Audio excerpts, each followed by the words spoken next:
Hello, my friends. Welcome back to American Lingo Academy. I'm Emily, and today we're going to learn another 10 common idioms, phrases, and sentences that native English speakers use every single day. These expressions are super useful, and I promise by the end of this video, you'll understand exactly what they mean and how to use them naturally in your own conversations.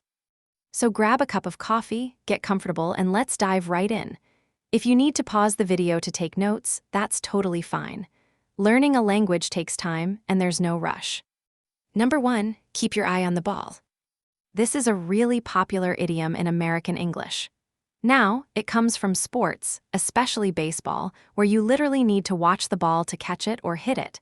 But when we use it in everyday conversation, it means to stay focused on what's important.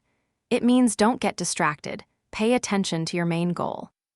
We use this idiom when we want to remind someone, or ourselves, to concentrate on the most important thing. Maybe you're working on a big project at work, or you're studying for an exam, or you're trying to save money for something special. When you keep your eye on the ball, you don't let other things pull your attention away from your main objective. For example, imagine your friend is trying to lose weight, but she keeps getting distracted by new diet trends. You might say, just keep your eye on the ball. Eat healthy and exercise regularly. Don't worry about all those fancy diets. Here's another one. Let's say you're a student and you have final exams coming up, but you keep wanting to watch TV shows. Your mom might say, I know it's hard, but you need to keep your eye on the ball and focus on studying right now. Number 2, it will go away. This is a simple but very common phrase that native speakers use all the time. It means that something will disappear, stop, or end naturally over time. We often use this phrase when we're talking about problems, pain, bad feelings, or difficult situations that are temporary. Americans love this phrase because it's optimistic. It gives people hope that whatever they're dealing with won't last forever. You'll hear this phrase a lot when people are trying to comfort someone or give encouragement. For example, imagine you have a headache and you tell your coworker about it. They might say, "Oh, that's no fun. Take some medicine and rest a bit. It will go away soon." You might hear something like this. Your friend is feeling sad because they had an argument with their boyfriend. You could say, I know you're upset right now, but this feeling will go away. You two will work things out. Number 3, make a breakthrough. This is a really exciting phrase. A breakthrough is a noun that means a sudden, important discovery or success after working hard on something for a long time. When we say make a breakthrough, we mean to finally solve a problem, understand something difficult, or achieve something significant. Scientists make breakthroughs when they discover new medicines. Students make breakthroughs when they finally understand a difficult concept. Artists make breakthroughs when they create something amazing. It's that wonderful moment when everything clicks into place. For example, let's say you've been trying to learn how to play the guitar for months, and suddenly one day you can play a whole song perfectly. Your teacher might say, "Wow, you've really made a breakthrough with your guitar playing." Here's another one. Imagine a team of doctors has been working on a new treatment for a disease. When they finally succeed, the news might report, local doctors make breakthrough in cancer research. Number 4, language barrier. This is a noun phrase that English learners know very well. A language barrier happens when people can't communicate easily because they speak different languages or have different levels of language skills. It's like an invisible wall that makes communication difficult. You've probably experienced this yourself when learning English. Maybe you wanted to express a complex idea, but you didn't know the right words. Or maybe you were talking to a native speaker who spoke too fast.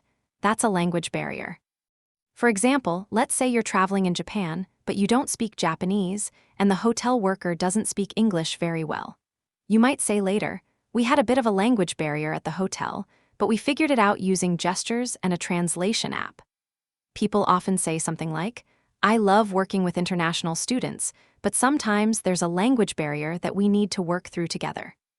Now, before we continue with the rest of our expressions, I want to ask you for a small favor. If you're enjoying this lesson and learning something new, please give this video a thumbs up. It really helps other English learners find our content. And if you haven't already, please subscribe to American Lingo Academy because we post new videos every single day to help you improve your English. Okay, let's keep going. Number 5, I must have dozed off. This is a really natural way that Americans talk about falling asleep accidentally.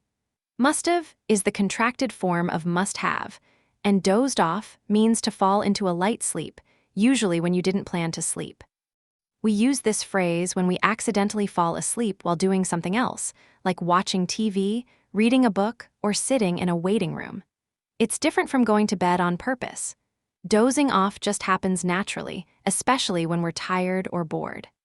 For example, you're watching a movie with your family on Sunday afternoon, and the next thing you know, the movie is over and everyone is laughing at you. You might say, "Oh wow, I must have dozed off during the movie. How did it end?" You might hear something like this. Your friend calls you and says, "Sorry, I missed your text last night. I was reading in bed and I must have dozed off with my phone in my hand."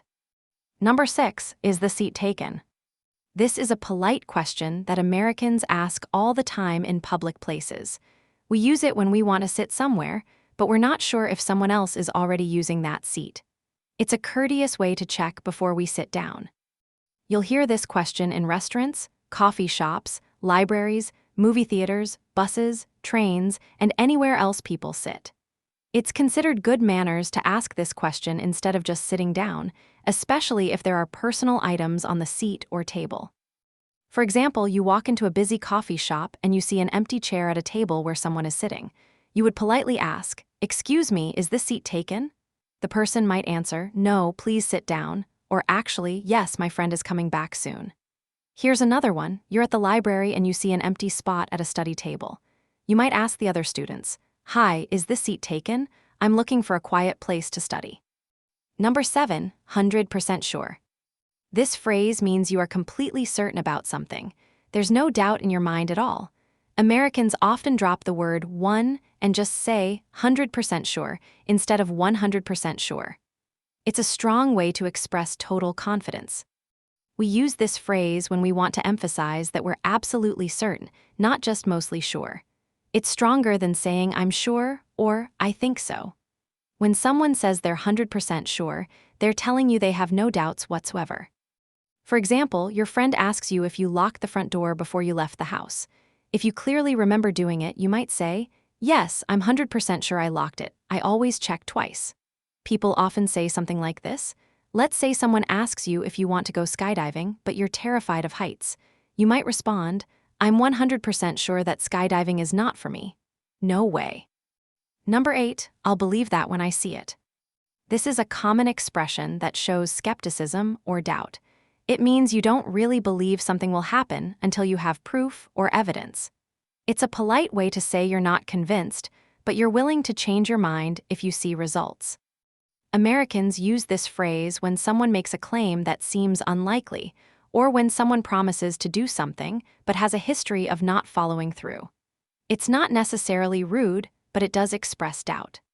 For example, your friend who is always late says, "I promise I'll be on time for dinner tonight." You might respond with a smile, "I'll believe that when I see it. You've said that before." You might hear something like, your coworker claims they're going to start waking up at 5 a.m. every day to exercise. You could say, "That sounds like a great plan, but I'll believe that when I see it." That's a big change. Number 9, what could go wrong? This is an interesting phrase because it can mean two completely different things depending on the situation and tone of voice. Sometimes people ask this question seriously when they're planning something and want to think about potential problems. But more often, it's used sarcastically when someone is about to do something risky or foolish. When used sarcastically, it usually comes before something bad happens. It's like tempting fate.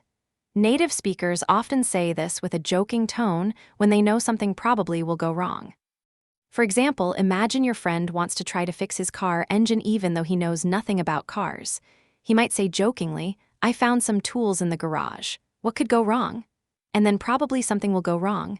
Here's another one. You and your friends decide to go hiking without checking the weather forecast. Someone might say sarcastically, "We don't need to check the weather. What could go wrong?" And then it starts raining. Number 10, that's not what I've heard. This is a diplomatic way to disagree with information someone has given you. It means you've received different information from another source. It's more polite than saying, "You're wrong," or "That's not true." Americans like this phrase because it doesn't directly challenge the other person. We use this phrase when we want to share different information without being confrontational. It suggests that maybe both pieces of information could be correct, or maybe there's some confusion that needs to be cleared up. For example, your neighbor tells you that the new restaurant downtown is terrible, but your sister told you it was amazing. You might say, "Really? That's not what I've heard. My sister said the food was incredible there." People often say something like, someone tells you that the movie theater is closed for renovations, but you drove by yesterday and it looked open. You could respond, that's not what I've heard. I thought they were still showing movies. And that's all 10 expressions for today. I hope you found these useful and that you're feeling more confident about understanding everyday American English. Remember, learning these common phrases will help you sound more natural when you speak, and you'll understand native speakers much better too. The key to mastering these expressions is practice. Try to use one or two of them this week in your English conversations. Don't worry about being perfect. The more you use them, the more natural they'll become. Thanks so much for watching American Lingo Academy today. If this video helped you learn something new, please give it a like and share it with your English learning friends. I'd love to hear from you in the comments too. Which expression was new for you? Which one do you think you'll use first? And don't forget to subscribe because we're here every single day with new lessons to help you master American English. I'll see you tomorrow with another great lesson. Until then, keep practicing and keep believing in yourself. Bye for now.